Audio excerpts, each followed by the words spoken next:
on News Talk 105.9 WMAL. O'Connor and Company.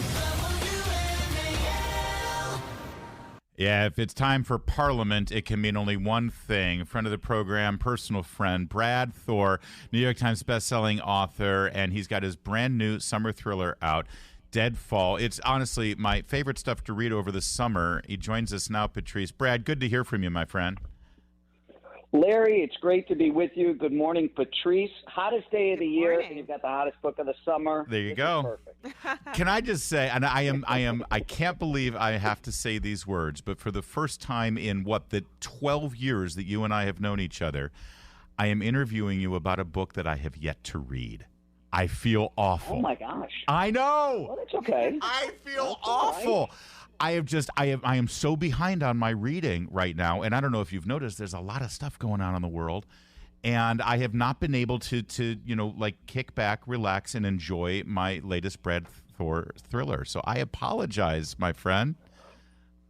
Listen, that is totally okay, and this is something to look forward to. I mean, Exactly. This is people plan their vacations around these books, so I get it. That's totally There you go. So give us a thumbnail on this. What's the latest with Scott Harvath? What kind of trouble has he gotten himself into this time?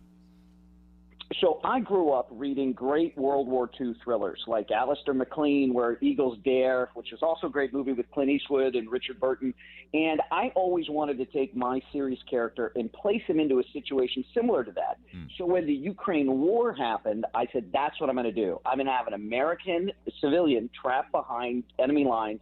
Harvath is going to have to secretly go in and battle to get this person out. The problem is that the Russian mercenary group, a detachment, a rogue element of the Wagner group, has grabbed this woman. And it makes it very difficult for Scott because the U.S. can't acknowledge that he's in Ukraine. They can't back him up. And so it's me kind of doing a modern version of Saving Private Ryan or Band of Brothers, that sort of a thing. And that's what Deadfall is all about this summer. Which, by the way, brings us to your specialty, Brad Thor, which is faction, ripping stories from tomorrow's headlines. When the whole story of the attempted coup in Moscow took place, and it was the Wagner group that was leading it, I said on the air, I said, listen, I know everything I need to know about the Wagner group because I've been reading Brad Thor for the last 5 years. And that's been wild to actually, instead of beating the headlines, be kind of in sync with the headlines on this book. And the neat thing is that there's two storylines. There's what's happening in Ukraine, and then there's also this really cool mystery happening in and around D.C., where someone has been found. They don't know if he was thrown off the top of a building about 8 blocks from the White House or if he jumped. And so there's a very interesting where the Russians doing something in Washington while Harvath was trying to get at the Russians in Ukraine. So it's kind of a neat parallel plot line there. Oh, that sounds fascinating. I mean, listen, I like thrillers, but I don't have a lot of time to read them, so I'm looking forward to maybe diving into this one. But do you have any teases coming up, or is there something else that you're seeing in the headlines that you think might be a good fodder for a new book, a new piece of the series? Anything going on with the intelligence community and the national security apparatus of the military that might inspire you? Well, I'll tell you, first of all, Patrice, my chapters are short, cinematic, very easy. I have people say that they're like Pringles potato chips. They can't just eat one. When they start, they all of a sudden realize a couple hours later the book's done. Totally. So I can vouch for that. Okay.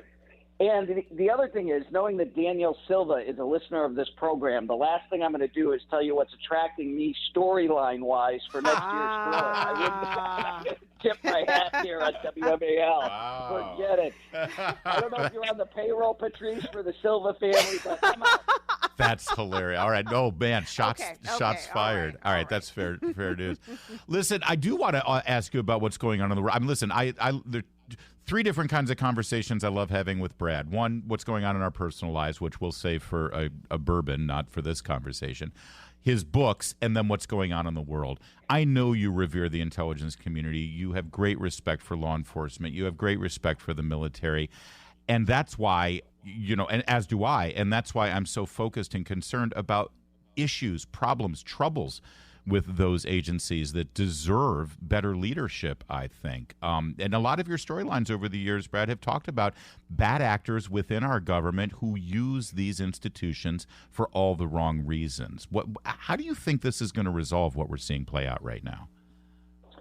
Well, I'll tell you this. The majority of the people who work for our government are absolutely fantastic men and women, extremely dedicated to the United States, to upholding and defending the Constitution.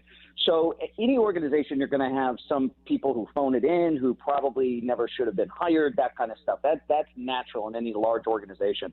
I grew up with family and friends in the FBI. I am extremely pro Federal Bureau of Investigation. And I think we're living through a time now where it's, to a certain degree, it's like the Salem witch trials. Everybody sees stuff around every single corner. There's a conspiracy here, a conspiracy there. And I think we've got a lack of trust in institutions overall, and a lack of trust in expertise. It's just this weird thing that we're going through. And we're very lucky that we have these people who dedicate their lives and develop expertise, whether it's at the Department of Justice, the FBI, the Central Intelligence Agency. I think we're in excellent hands, and I think there's too much wringing of those hands. I think we're going to be okay. In fact, I know it. Isn't part of the lack of confidence in these institutions, though, Brad? You know, I know how dedicated you were to the men and women who were fighting in Afghanistan, and that effort against all odds over the couple of decades we were there, and you see the disastrous decisions made and how we pulled out, and the horrific terror attack that left 13 of our service members murdered there in the final days, and no one's held accountable. In fact, they're still acting like that was a success. I mean, that serves to undermine our trust. Yeah, so absolutely. We should always have accountability. Not a single head rolled after 9/11. So there's a culture of not punishing people for intelligence failures, and that's not okay. People need to be held accountable. So you can't just circle the wagons and protect people who need to, take whatever an appropriate punishment is for either missing something, not doing their jobs, whatever. So, yes, I agree. Accountability is very important. But we're so tribal now. We need to remember that there is blame to go around to the Trump administration. And one of my best friends was the national security advisor under President Trump. Yep. But, Trump was setting a timetable with the Taliban. Trump couldn't get out of there fast enough. Biden was, I'm not saying Biden did a perfect job, I'm not saying Trump did a perfect job, but I think it's only fair to say we had two administrations that let our service members down in how they handled Afghanistan and the withdrawal. I'd like to think our mutual friend, Mr. O'Brien, would have handled things a little differently than this team, though. And I think you're right, absolutely. Brad Thor, always great to talk with you. Meredith sends her best. We miss you. And again, I wasn't going to BS you and tell you I did read the book. I haven't, but I promise you I will by the time we speak again. You're always a straight shooter. I appreciate that, and I know it makes Patricia's job so much easier this morning, Larry. The book is Thanks, Dead Brad. Fall, and it is absolutely flying off the shelves. So get on board. It's a great summer read. Dead Fall by Brad Thor. Thanks, Brad. All the best, guys. It's 8:44.